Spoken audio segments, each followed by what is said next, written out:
ইনজুরির কারণে আইপিএলে এবারের সিজনে কোনো ম্যাচই খেলা হচ্ছে না লঙ্কান স্পিনার ওয়ানিন্দু হাসারাঙ্গার। শ্রীলঙ্কার ক্রিকেট বোর্ড চিঠি দিয়ে তার বর্তমান ফ্র্যাঞ্চাইজি সানরাইজার্স হায়দ্রাবাদকে সে কথা জানিয়ে দিয়েছে। বাধ্য হয়েই তাই এবারের লেগ স্পিনার এর বিকল্প খোঁজ করতে হচ্ছে।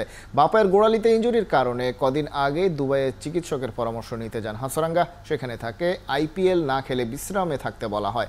আগের সিজনের নিলামে হাসারাঙ্গার দাম উঠেছিল 10,75,00,000 রুপি, তবে বেঙ্গালুরু ছেড়ে দেওয়ার পর সেটা নেমে আসে 1.5 কোটিতে। যদিও লঙ্কান লেগের ম্যানেজার জানিয়েছেন আইপিএল থেকে নিজেকে সরিয়ে নেওয়ার পেছনে আর্থিক কোনো ব্যাপার নেই।